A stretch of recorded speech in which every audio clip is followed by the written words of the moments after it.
मंकीपॉक्सचा संसर्ग कोविड-19 पेक्षा जास्त धोकादायक आहे का? मंकीपॉक्स एक जीवघेणा संसर्ग का होऊ शकतो? या संदर्भात आज आपण माहिती घेऊया।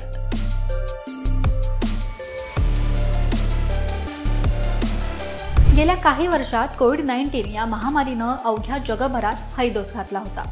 त्यानंतर आता जगातील अनेक देश मंकीपॉक्सच्या संसर्गाचा सामना करत आहेत। आफ्रिका आणि युरोपनंतर आता आशियाई देशांमध्ये देखील हा विषाणू पसरू लागलाय।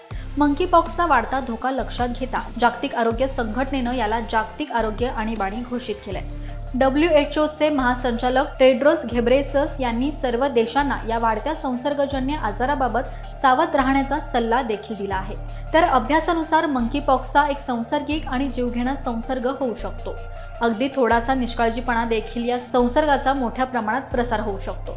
आता अलीकडील अहवालानुसार पाकिस्तान आणि स्वीडनमध्येही या संसर्गजन्य रोगाची प्रकरणं नोंदवली गेली आहेत। शेजारच्या देशात संसर्गाची प्रकरणं समोर आल्यानंतर भारतही सतर्क झालाय।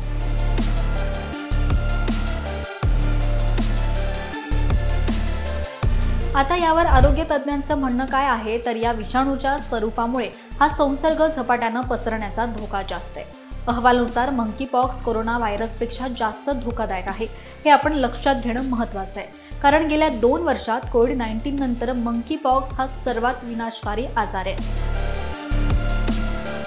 तर आता मंकीपॉक्स हा कोविडपेक्षाही जास्त धोकादायक असू शकतो का, असा प्रश्न अनेकांना पडला असेल। त्यामुळे आता आपण दोन्ही व्हायरल इन्फेक्शनचा फरक जाणून घेऊया।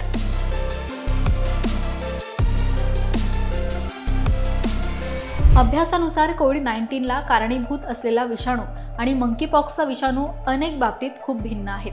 हे दोन्ही झुनोटिक संसर्ग आहेत। याचा अर्थ ते प्राण्यांपासून मानवांमध्ये पसरतात। त्याचबरोबर मंकीपॉक्स प्रथम माकडांमध्ये दिसला होता।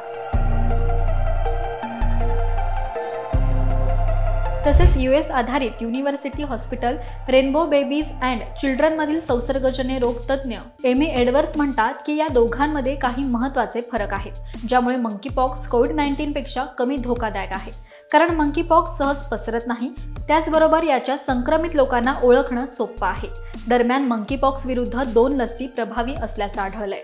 याशिवाय कोविड-19च्या तुलनेत या विषाणूला एका व्यक्तीकडून दुसऱ्या व्यक्तीमध्ये पसरण्यासाठी जवळचा संपर्क आवश्यक असतो। त्याचबरोबर मंकीपॉक्सच्या बाबतीत संक्रमित व्यक्तींना वेगळं करणं आणि त्याचा प्रसार थांबवणं देखील सोपं आहे।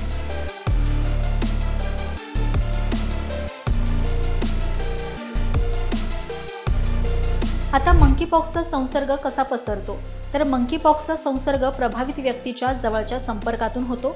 हा रोग एका व्यक्तीकडून दुसऱ्या व्यक्तीमध्ये शारीरिक संपर्काद्वारे, शरीरातील द्रव किंवा फोडांच्या थेट संपर्काद्वारे प्रसारित केला जाऊ शकतात। याशिवाय खोकताना किंवा शिंकताना, त्याचबरोबर दूषित पलंगाच्या कपड्यांमधून देखील हे संसर्ग पसरू शकतात।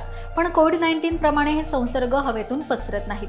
मात्र मंकीपॉक्स संसर्ग निश्चितपणे अधिक घातक ठरू शकतो। त्यामुळे मंकीपॉक्सचा संसर्ग पसरू नये याची आपण सर्वांनीच काळजी घेणंही तितकंच महत्त्वाचं आहे। तर ही माहिती तुम्हाला उपयुक्त ठरली असेल तर कमेंट करून नक्की सांगा। पाहत रहा महाराष्ट्र टाइम्स। धन्यवाद।